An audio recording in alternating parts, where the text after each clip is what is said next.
நள்ளிரவு நேரம் அது. அந்த காட்டுப்பகுதியில் உள்ள சாலையில் பகலிலேயே ஆட்டோக்கள் போக்குவரத்து குறைவு.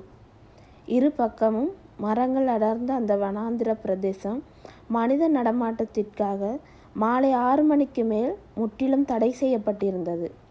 காரணம், இரவு நேரங்களில் விலங்குகளின் நடமாட்டம் அப்பகுதியில் அதிகம்.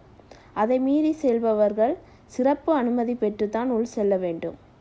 சத்யா சிறப்பு அனுமதி பெற்றிருந்தான். அவனது நிருபர் உத்தியோகம் அதை எளிதாக அவனுக்கு பெற்றுக் கொடுத்திருந்தது. சத்தியமூர்த்தி பிரபல்ய துப்பறியும் பத்திரிகையாகிய 3வது கண்ணின் அஸ்தான நிருபர். 2 நாட்களுக்கு முன்புதான் பத்திரிகை தலைமை அதிகாரி இவனை தனது கேபிளில் அழைத்து பேசியிருந்தார். தெற்கே இதோ இந்த பகுதியில் அந்த காட்டு பகுதியை பற்றி கேள்விப்பட்டிருக்கிறாயா சத்யா? அவர் கையில் கூகுள் மேப்.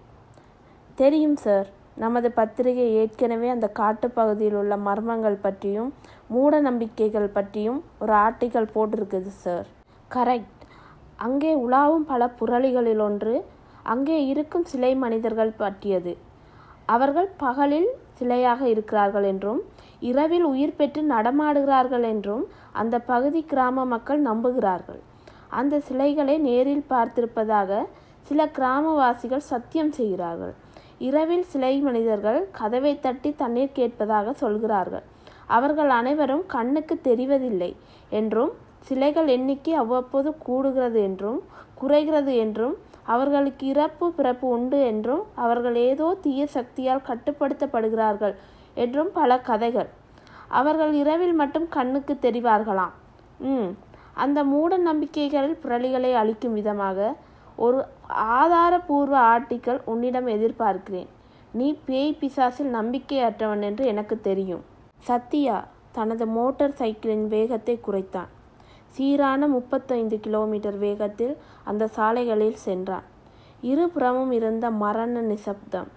அந்த இடத்தின் குளிர், எங்கே கேட்கும் சில பறவைகளின் சப்தம். இதற்கு மத்தியில் இருட்டை கிழித்து கொண்டு இவன் பைக்கின் வெளிச்சம் தவிர அங்கு வேறு எதுவும் தெரியவில்லை. அப்போது திடீரென்று கரக் கரக் என்றது இன்ஜின். அதைத் தொடர்ந்து மோட்டார் பைக் நின்று போனது. சத்யா கொஞ்சம் அதிர்ந்து போனான். பைக்கை விட்டு இறங்கினான். காட்டில் பைக் கோளாறு பெரிய பிரச்சனையாச்சே. கீழே இறங்கி பைக்கை அப்படி இப்படி சாய்த்து பார்த்தான்.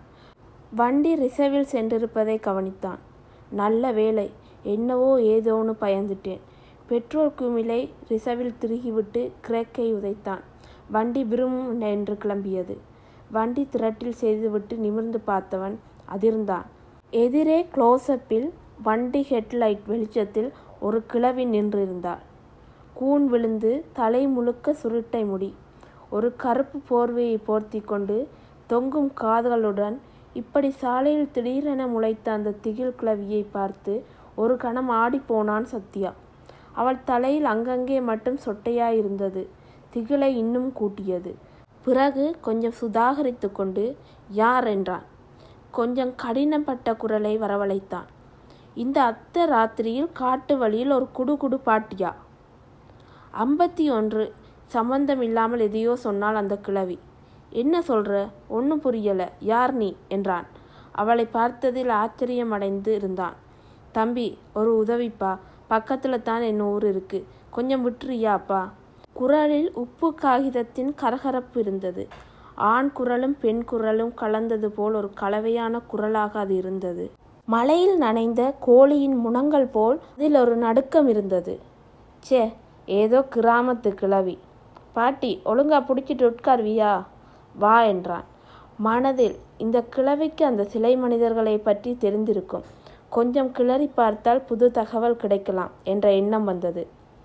பக்கத்தில் ஒரு ஓடை போகுது. அதில் பாலம். பக்கத்தில் போகிற ரோட்டு கிட்ட இறக்கி விடுப்பா, போதும் என்றாள் அவள். அவளை ஏற்றிக்கொண்டு சற்று தூரம் சென்றவன், பாட்டி, இங்கே நைட்டில் தனியாக வரையே, உனக்கு பயமா இல்லையா? இங்கே ஏதோ சிலையெல்லாம் நைட்டில் உயிர் வந்து கத்துதாமே என்றான். பாட்டி ஒரு விசித்திர சிரிப்பு சிரித்தாள். அதுங்க பாட்டுக்கு வரும் போவும், பாவம், நல்ல மனுஷங்க. ஆமாம், அதுக்கு ஏன் பயப்படணும்? நான் நிறைய பார்த்துருக்கிறேன் என்றாள். என்னது, நீ நிறைய பார்த்துருக்கியா? அப்போ அந்த கதையெல்லாம் உண்மைன்னு சொல்கிறியா? தம்பி, இதில் என்ன பொய் இருக்கு? அதுங்க இங்கே தான் நடமாடிட்டுருக்கு. அதுங்க எதிர வந்தா ஒன்று, நீ மட்டும் கவனமாக இருக்கணும் என்று சொல்லிக்கொண்டு வந்த நேரத்தில் சத்யா எதிரே அந்த சின்ன ஓடையை கவனித்தான். அதன் மேல் இருந்த பாழடைந்த பாலம் ஒன்று நிலாவெளியில் சோகியாக தெரிந்தது. அதற்கு வலது பக்கம் ஒரு மண் ரோடு பிரிந்ததை கவனித்தான். அந்த இடம் வந்தவுடன் பாட்டி தன் கதையை நிறுத்திவிட்டு, இங்கத்தான் என்றாள். இங்கே விட்டுடுப்பா தம்பி, இந்த பக்கம் ஒரு 1/2 மைல் தூரம் ஊர் இருக்கு, நான் போயிடுவேன் என்று இறங்கி நடக்கத் தொடங்கினாள். கையில் ஏதோ பை வைத்திருப்பதை அப்போதுதான் கவனித்தான் சத்யா. அதை சுருட்டி பிடித்து கொண்டு அந்த கிழவி மண் ரோட்டை நோக்கி நகரத் தொடங்கினாள். ஏதோ அடிப்பட்ட தவளை ஒன்று தவழுவதைப் போல் இருந்தது அவள் நடை. சத்யாவிற்கு அவள் சொல்லி கொண்டு வந்த விஷயத்தை முழுதாக கேட்க வேண்டும் போல் இருந்தது. பாட்டி, 1/2 மைல் தானே, உட்காரு, நான் விட்டுடுறேன் என்றான். உனக்கு எதுக்குப்பா சிரமம் என்றவளை சமாதானப்படுத்தி, அட சும்மா உட்காரு பாட்டி என்றான். பிறகு 15 நிமிடம் அவர்கள் எதுவும் பேசவில்லை. சத்யா மெல்ல கேட்டான், எங்க பாட்டி, இங்கே ஊர் எங்கே இருக்கு? ஆமாம், ஏதோ சொல்லிட்டு இருந்தியே, என்னது? அவங்க எதிரே வந்தா என்ன அது? பாட்டி கொஞ்சம் வெக்கி கண்களை சுருக்கி எங்கே பார்த்து, தம்பி அங்கத்தான்பா என்றாள். தூரத்தில் அவள் காட்டிய இடத்தில் ஊர் இருப்பதற்கான அறிகுறியாக ஆங்காங்கே வாட்டிகள் எரிந்து கொண்டிருந்தன. தம்பி, அது அவங்க, நீ பார்த்தா அவங்க உன் தலையில் கையை வைக்க முயற்சி பண்ணுவாங்க. அதுக்கு மட்டும் நீ விட்டுடக்கூடாது. அது உன் உயிர்க்கே ஆபத்து. அப்படி வச்சிட்டாங்கன்னா அதே நொடி உன் உயிர் காத்துல கரைஞ்சிடும் என்றாள். சத்யாவுக்குள் பயம் ஒரு மெல்லிய இலை போல எட்டி பார்க்க, சொல்லி முடிந்த அந்த கிழவி திடீரென்று அந்த காரியத்தை செய்தாள். சத்யா தலையில் ஓங்கி கை வைத்தாள். சத்யா அதிர்ந்து போய் ஆ என்று அலறினான். பைக்கை தடுமாறி நிறுத்தினான். அந்த கிழவியின் சிரிப்பு வௌவாலின் கீச்சு குரல் போல கிக்கி கிக்கி என்று ஒலித்தது. சத்யா தனது உடலை ஒரு முறை தடவி பார்த்து கொண்டான். என்ன தம்பி, பயந்துட்டியா என்றாள் அவள் தனது சொரசொர குரலில். நான் சொன்னது அந்த சிலை மனுஷங்களை பற்றி, என்ன பற்றி இல்லை. நான் கை வச்சா எல்லாம் ஒன்றும் ஆகாது என்றாள். சத்யா கொஞ்சம் சிலிப்புடன் பைக்கை கிளப்பினான். மனதில் ஒரு ஓரத்தில், இவ்வளவு நேரம் கூட வருவது அந்த சிலை மனுஷி தானா என்கிற மெல்லிய சந்தேகம் வந்து தொலைந்திருந்தது.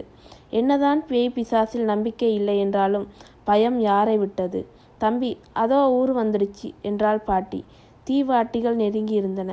பாட்டி நான் அந்த உயிருள்ள சிலைகளை பார்க்கணும்னா எங்கே பார்க்கலாம் என்று தயங்கி கேட்டான்.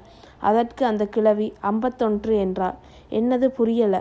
அந்த மனிதர்கள் இருப்பது நிஜமா? நான் அவர்களை பார்க்கலாமா என்று கேட்டான். அதற்கு பாட்டி மறுமொழியாக மீண்டும் 51 என்றாள். பிறகு இடைவெளி விட்டு அந்த 51 சொல்லிக்கொண்டே இருந்தாள். இவள் திடீரென எதை எண்ணுகிறாள் என்று குழம்பிய சத்யா அங்கே தீப்பந்தம் மிக நெருங்கி இருப்பதை பார்த்து பைக் வேகத்தை குறைத்தான். நிறைய ஜன நடமாட்டம் போல் தெரிந்தது. அங்கே நெருங்க பைக் வெளிச்சம் பட்டு தெரிந்த காட்சி அதிர்ந்து போனான். அங்கே ஊர் எதுவும் இல்லை. நிறைய சிலைகள் ஆங்காங்கே நின்றிருந்தன. பெரும்பான்மை சிலைகள் கையில் தீப்பந்தம் எரிந்து கொண்டிருந்தது. சத்யா அடி வயிற்றில் கிளப்பிய பய உருண்டையை கஷ்டப்படுத்தி கட்டுப்படுத்தினான். உடல் திடீரென உலையில் போட்டது போல் காட்டு குளிராய் மீறி வியர்க்கத் தொடங்கியது. பைக்கை மெல்ல ஸ்டேண்ட் போட்டு நிறுத்த இப்போது ஹெட்லைட் வெளிச்சத்தில் அவர்கள் மிக தெளிவாக தெரிந்தார்கள். பிறகு பொறுக்குபவள், ஆடு மேய்ப்பவள், பால் ஊட்டும் தாய், சுமை தூக்கி செல்பவன் என்று அவர்களின் இயல்பாக பல சிலைகள் இருப்பதை பார்த்தான். மெல்ல தனது கேமராவை ஆன் செய்து அதை படம் பிடித்தான். அங்கே இருந்த மொத்த ஆட்களையும் எண்ணினான். மொத்தம் 50 இருந்தது. பாட்டி சொன்னது 51 நினைவுக்கு வர திரும்பி பாட்டியை தேடினான். அங்கே அவள் இல்லை. தனது டார்ச்சை உயிர்ப்பித்து அங்கங்கே ஒளியை பீச்சி பார்க்க கிழவியோ எங்கேயோ காணவில்லை. அப்போது தனது தலையை ஏதோ தொடுவதை உணர்ந்தான். நிமிர்ந்து பார்த்தவன் அதிர்ந்தான். அந்த கிழவி ஒரு வௌவால் போல மர விழுதுகளில் தொங்கிக் கொண்டிருந்தாள். இவன் தலையை ஏதோ ஒரு எலும்பை வைத்து தொட்டாள். எதையோ முணுமுணுத்தாள். சத்யா கண்கள் இருண்டு ஏதோ மயக்க நிலையில் இழுத்து செல்லப்பட்டான். எவ்வளவு நேரம் கழித்து என்று தெரியவில்லை. அவன் கண் விழித்த போது கண்ட காட்சி அவனை திகிலின் உச்சத்தை அடைய செய்தது. இப்போது அங்கே இருந்த சிலைகள் மிக இயல்பாக நடமாடிக்கொண்டிருப்பதை பார்த்தான். அரிசி புடைப்பதும், இடத்தை பெருக்குவதும், குழந்தைகளுக்கு பால் கொடுப்பதும், குறிப்பாக ஒன்றை கவனித்தான். அவர்கள் அந்த சூனியக்கார கிழவிக்கு பணிவிடை செய்து கொண்டிருந்தார்கள். இதற்கு மேல் இங்கே இருக்க முடியாது என்று முடிவு செய்த சத்யா ஓட எத்தனித்த போதுதான் கவனித்தான். தன்னால் கால்களை நகர்த்த கூட முடியவில்லை. ஓடும் முயற்சியில் உருண்டு விழுந்திருந்தான். அந்த சூனியக்காரி திரும்பி பார்த்தாள். இவனை நெருங்கி வந்து தூக்கி நிறுத்தி இவன் தலையில் எலும்பை வைத்தாள். புதுசில்ல, அப்படித்தான் இருக்கும். ஹாஹா, 51 51 என்றாள். அப்போதுதான் அந்த உண்மை உணர்ந்தான். அவன் ஒரு சிலையாகி இருந்தான்.